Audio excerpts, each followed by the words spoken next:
एक बार फिर से स्वागत है हमारे कृष्णा भक्त चैनल पर। तो दोस्तों, आज मैं आपको भक्त और भगवान की कथा सुनाऊंगी। क्या भगवान सुनते हैं? भगवान के जो उपदेश होते हैं उनको समझना चाहिए, क्योंकि जो भगवान करते हैं वही हमारी भलाई के लिए होता है। जो व्यक्ति आध्यात्मिक विषयों का श्रवण करता है उस व्यक्ति की आत्मा शुद्ध हो जाती है। ऐसा करने से भौतिक रोग, मानसिक रोग और सभी प्रकार के रोगों से मुक्ति मिलती है। एक व्यक्ति था जो भगवान कृष्ण के मंदिर में सेवा करने रोज जाया करता था। मंदिर में वे साफ सफाई किया करता था, रोज भगवान को प्रणाम करता था और हृदय से भगवान को धन्यवाद और आभार प्रकट करता था। वह कहता था, हे भगवान, आपने मुझे ये सेवा दी है, बहुत बहुत आपका धन्यवाद। एक दिन उसके मन में ये विचार आया, भगवान कितना सुनते हैं और सबकी सुनते हैं। कितने प्रकार के लोग भक्त रोज यहाँ आते हैं और भगवान से जाने क्या क्या मांगते हैं। भगवान से कोई धन मांगता है, कोई पुत्र मांगता है और कोई भगवान से कहता है कि हे भगवान, मेरी शारीरिक समस्या उसे ठीक कर दो। और कोई आकर कहता है कि भगवान, मुझे परीक्षा में पास कर दो। और कोई व्यक्ति कहता है कि मुझे नौकरी दे दो। कोई घर मांगता है, कोई व्यापार मांगता है। अनेकों प्रकार के व्यक्ति आते हैं और इस संसार में सबकी अनेकों अनेकों मनोकामनाएं होती है। भगवान सबकी सुनते हैं। भगवान परम दयालु हैं। जो भक्त था वो ये सब सोच रहा था कि भगवान में कितना धैर्य है, वह कितना सबकी मनोकामनाएं सुनते हैं। भगवान खड़े खड़े थक जाते होंगे। भगवान को आज मैं छुट्टी देना चाहता हूँ। वह भगवान से प्रार्थना करने लगता है कि हे भगवान, आज आप आराम कीजिए और आपके जो भी कार्य है वह मैं आपकी जगह पूर्ण करूँगा। आज आप आराम कीजिए, आप मुझे एक दिन के लिए आपकी उपाधि दे दीजिए। भगवान इतना भाव समझ गए। भगवान ने उस भक्त की इच्छा पूरी करने के लिए अपनी उपाधि उनको दे दी। लेकिन भगवान ने उस भक्त से कहा, मैं आपको अपनी उपाधि देता हूँ, परंतु तुमको एक बात का विशेष ध्यान रखना पड़ेगा। मैं जो भी उपदेश दे रहा हूँ तुमको ऐसे ही पालन करना पड़ेगा। आपको मेरी जगह पर ऐसे के ऐसे ही खड़ा होना पड़ेगा। कुछ बोलना नहीं, मौन रहकर सब सुनना। कोई तुमसे आकर कुछ भी बोले, बस बोलना नहीं, बस सुनते जाना। फिर भक्त बोलते हैं, ठीक है प्रभु, मैं आपके आदेश का पालन करूँगा। फिर भगवान विश्राम करने चले गए। उनकी जगह पर भक्त उनका रूप लेकर मंदिर में खड़े हो जाते हैं। भगवान ने अपना रूप उनको दे दिया। भक्त भगवान का रूप लेकर, बांसुरी लेकर त्रिभंग मुद्रा में खड़े हो गए। अब सुबह से अनेकों अनेकों लोग वहाँ आ रहे थे। सब लोगों की अनेकों अनेकों प्रार्थनाएं सुनते जा रहे थे। फिर वह भक्त सोच रहे हैं, भगवान कितना सहन करते हैं, कितना सुनते हैं। कुछ समय पश्चात वहाँ पर एक धनी व्यक्ति वहाँ पर आता है। धनी व्यक्ति ने भगवान को प्रणाम किया। भगवान, आप मुझे आशीर्वाद दीजिए कि मैं जो व्यवसाय कर रहा हूँ इसमें मुझे यश दीजिए और बहुत सारा धन दीजिए, ताकि मैं अपना व्यवसाय और बढ़ाऊँ। उनके रूप में विराजमान थे, उस धनी व्यक्ति की बात सुन रहे थे। और जब धनी व्यक्ति उनके दर्शन करने के बाद अपनी प्रार्थना करके बाद वहाँ से जाने लगे, जाते जाते उनका जो बटुआ था उसमें बहुत सारा धन था, वो वहाँ गिर गया और वो वहाँ से चला गया। उसके बाद एक निर्धन व्यक्ति वहाँ पर आए और भगवान से प्रार्थना करने लगे। वह रोज़ भगवान को 1 रुपये दान पेटी में डालता था और कहता था कि हे भगवान, मेरी यही योग्यता है, परंतु मैं चाहता हूँ इसका उपयोग धर्म के उपदेशों का पालन करने के लिए और धर्म के प्रचार करने के लिए हो जाए। मैं अपनी योग्यता के अनुसार, सामर्थ्य के अनुसार दान कर रहा हूँ।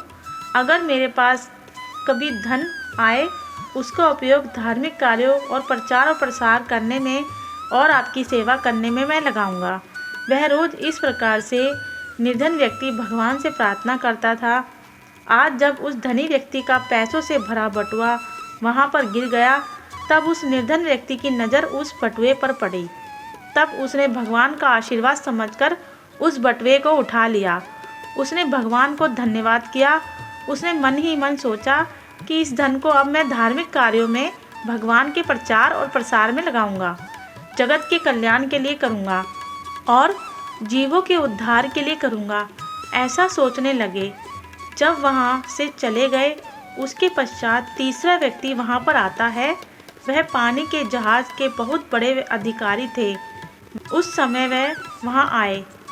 उन्होंने भगवान को पहले प्रणाम किया, उनसे प्रार्थना की और भगवान को कहने लगे, हे भगवान, आज मैं बहुत दूर का सफ़र करने जा रहा हूँ। हो सकता है 2 महीने में ना लौटूँ, इसलिए आज मैं आपके दर्शन करने आया हूँ। प्रभु, जब भी मैं बाहर जाता हूँ उससे पहले मैं आपका दर्शन करता हूँ और आपकी कृपा प्राप्त करता हूँ। और जैसे आप मुझ पर हमेशा कृपा करते हो, तो आज भी मैं 2 महीने के लिए बाहर जा रहा हूँ समुद्र पर, तो प्रभु आज भी मुझ पर कृपा करना। ऐसी प्रार्थना करता है समुद्र जहाज का वो अधिकारी। अब इस बीच क्या होता है, जिस धनी व्यक्ति का जो पैसों से भरा बटुआ जो वहाँ गिर गया था, वो व्यक्ति बटुआ ढूंढता है, उसे कहीं बटुआ नहीं मिलता है, तो वह पुलिस स्टेशन में उसकी शिकायत लगाने जाता है। पुलिस ने उससे पूछा, तुम कहाँ कहाँ गए थे? तो वह जहाँ वह गया था वहाँ बटुआ नहीं मिला। और उसने बोला कि सबसे पहले मैं मंदिर गया था और शायद मेरा बटुआ वहीं गिर गया, और उसके बाद मैं घर गया था और मैंने घर में जब बटुआ ढूंढा तो मुझे कहीं बटुआ नहीं मिला। तो वह व्यक्ति मंदिर में जाता है। पुलिस वहाँ पहुँचती है और उन्होंने देखा जहाज के जो अधिकारी है वह भगवान से कुछ प्रार्थना कर रहा है, और वह उस समय कोई व्यक्ति वहाँ पर उपस्थित नहीं था। यही व्यक्ति यहाँ से मौजूद है, इसी ने मेरा बटुआ चुराया होगा। इसी व्यक्ति को हम पुलिस स्टेशन लेकर चलते हैं। अब यह सारा विधान भगवान रूपी भक्त सब देख रहे थे। उनके सामने ही ये सब कुछ हो रहा था। वह सब देख रहे थे और सुन रहे थे। भगवान का उनको आदेश था कि आपको कुछ बोलना नहीं है, चुपचाप खड़े रहना है और सब कुछ चुपचाप सुनना है, आपको कुछ भी नहीं करना है। जो भक्त था, जो कि भगवान बने हुए थे, इनसे ये सब देखा नहीं जा रहा था।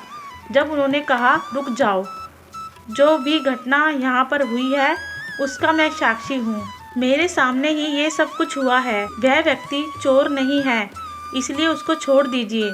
चोर कौन है? इससे पहले व्यक्ति जो यहाँ पर आकर गया है वही चोर है। आपका धन दूसरे व्यक्ति के पास है, ये निर्दोष है, इनका कोई दोष नहीं है।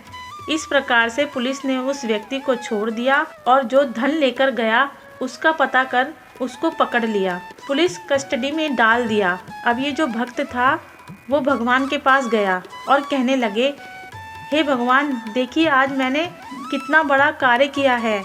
वह बहुत खुश हो गया और भगवान के पास गया और भगवान को बताता है कि आज मैंने चोर को पकड़ा दिया, पाप होते होते बचा लिया, अपनी बुद्धि से ऐसा कार्य किया। भगवान कहने लगे, ये कार्य करने के लिए आपको किसने बोला था? आपने ये सब क्यों किया? मैंने क्या कहा था आपसे कि जो मैं कह रहा हूँ उसका अच्छे से मेरी बातों का पालन करना। मैंने जो कहा था, जो मैं कहूँ उसका यथारूप आचरण करना। जो आपने जो किया उससे तो बहुत बड़ी हानि हो गई, क्योंकि जो व्यक्ति को मैं पुलिस की कैद में रखना चाहता था, वो व्यक्ति आज जिस जहाज़ में जा रहा है, समुद्र की जिस दिशा में जा रहा है, उस दिशा में बहुत भयंकर तूफान कल आने वाला है। उस तूफान से मुझे उसकी रक्षा करनी थी, क्योंकि प्रतिवर्ष वो मेरे पास आता है, मुझसे प्रार्थना करके जाता है। तो इसीलिए मैंने इस प्रकार से उसे बचाने के लिए आयोजन किया था कि वो व्यक्ति किसी न किसी प्रकार से उसे बचाया जाए। आज यदि वो पुलिस की कैद में होता तो बच जाता, परंतु आज आपने क्या किया? उसको छोड़ दिया। अब वो जहाज तो जाएगा ही, उसकी मृत्यु हो जाएगी। और जो व्यक्ति निर्धन था उसको मैं धन इसलिए देना चाहता था क्योंकि वह धर्म का कार्य करना चाहता था, धर्म का कार्य करने में उसकी रुचि थी, इसीलिए यह धन मैं इससे लेकर उसको देना चाहता था। और वो भी आपके इस विचार के कारण वो भी नहीं हो पाया। तो इसलिए भगवान जो बोलते हैं उसका श्रवण करना चाहिए, भगवान के उपदेशों को यथारूप समझना चाहिए, अपनी बुद्धि नहीं लगानी चाहिए, क्योंकि भगवान हमारे लिए करते हैं वो हमेशा अच्छा ही होता है। हरे कृष्णा।